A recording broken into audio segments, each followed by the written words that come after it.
Hello दोस्तों, आप सभी को और एक नई वीडियो में स्वागत है। आज के इस वीडियो में मैं ये बात करने वाला हूँ और एक नई टॉपिक के बारे में। वो टॉपिक होने वाली है क्या why we bet on the impossible.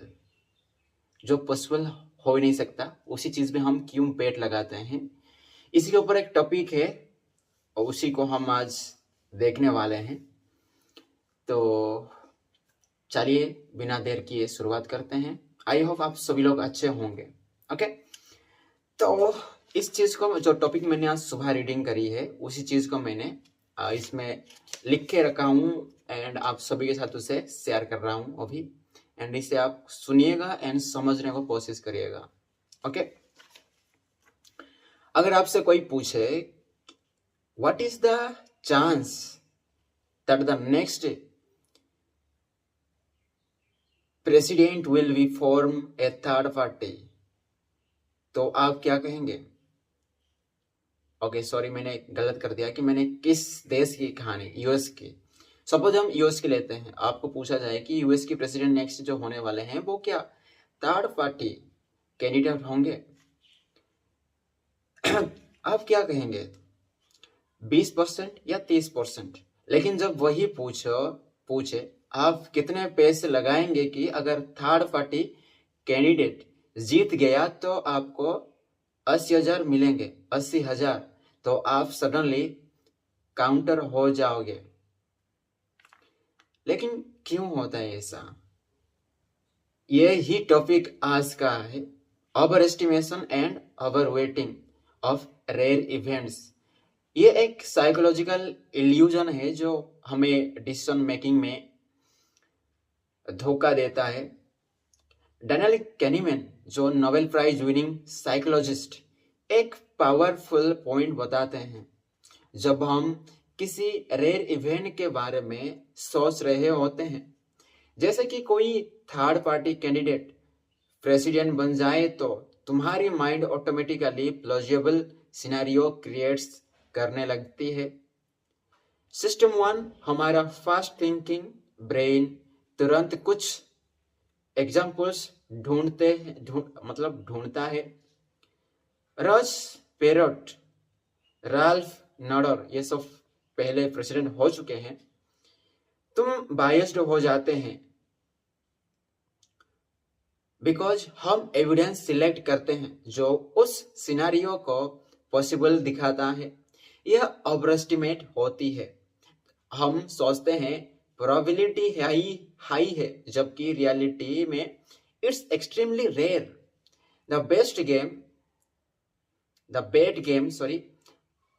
अब दूसरे क्वेश्चन आते हैं, how much would you pay for a bet that pays you $1,000 if a third party candidate wins? अब आपको रियल मनी लगानी है। सडनली आपका माइंड सिस्टम 2 में शिफ्ट करता है, स्लो एंड रेशनल। आप सोचते हो वेट, इसका चांस तो बहुत कम है, मैं सिर्फ $10 लगाएंगे। कैनीमैन कहते हैं लोग रेयर इवेंट्स को ओवर एस्टिमेट करते हैं, लेकिन जब पैसे की बात आती है तो उन्हें ओवर वेट करते हैं, यानी उस इवेंट को ज्यादा इंपोर्टेंस देते हैं, चाहे वो अनलाइकली ही क्यों ना हो। एक और सॉलिड एग्जांपल आता है साइकोलॉजिकल क्रेग फॉक्स का। एनबीए फैंस से पूछा गया, what is the probability that the Chicago bulls will win?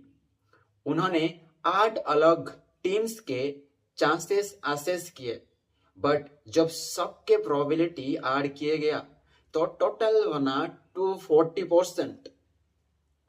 ऐसा कैसे हो सकता है? बिकॉज हर टीम को अलग अलग सोचा गया, as if only they are the focus। जब उनसे पूछा गया who will win, ईस्ट और वेस्ट टीम, सिर्फ 2 ऑप्शंस, द प्रोबेबिलिटी 100% अराउंड थी। लेसन, इसमें से हम क्या लेसन मिल सकती है, मतलब मिलती है, जब भी रेयर या एक्साइटिंग इवेंट स्पेसिफिक होता है हम उस पर फोकस करते हैं और बाकी पॉसिबिलिटीज को इग्नोर हो जाती है। अभी आते हैं फालासी एंड एंटरप्रेन्योर्स की। ये पैटर्न सिर्फ पॉलिटिक्स और स्पोर्ट्समैन नहीं बल्कि बिजनेस और लाइफ प्लानिंग में भी होता है। एंटरप्रेन्योरशिप और इन्वेस्टर्स जब किसी प्रोजेक्ट का आउटकम प्रेडिक्ट करते हैं, they overestimate success and under think failure, क्योंकि सक्सेस का एक क्लियर विजन होता है लेकिन फेलियर के हजारे रीजन्स हो सकते हैं, डिफ्यूज, अनक्लियर। तो रिजल्ट क्या है? हम ऑप्टिमिस्टिक हो जाते हैं और गलती कर बैठे हैं। कैनीमैन कहते हैं entrepreneurs tend to overestimate their chances and overweight their estimates. सोचना पड़ता है क्यों हम अपने प्लान्स में भी ओवर कॉन्फिडेंट हैं। Okay, this is all about आज मैंने जो रीडिंग करी। तो आपको क्या सीख सकते हैं इससे? जब भी कोई रेयर, एक्साइटिंग या इमोशनल इवेंट हो, थोड़ा सा रुक जाओ, थम जाओ एंड अपने आप से पूछो, क्या मैं इस इवेंट का चांस ओवर एस्टिमेट तो नहीं कर रहा हूं? क्या मैं इस पर ज्यादा वेट तो नहीं डाल रहा हूं जबकि अल्टरनेटिव क्लियर नहीं होते हैं? स्मार्ट डिसीजंस तभी लिए जा सकते हैं जब हम अपने ब्रेन के वॉइसेस को समझकर उस पर उठ सके।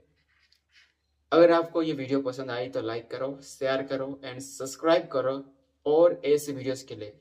एंड आपको बताना चाहूँगा कि ये जो टॉपिक थी from the thinking fast and slow by the Daniel Kahneman की जो बुक चैप्टर नंबर 30 की रेयर इवेंट्स चैप्टर की थी। ओके, आज के लिए इतना ही। मिलते हैं और एक नई टॉपिक के साथ। तब तक के लिए बाय एंड ख्याल रखना।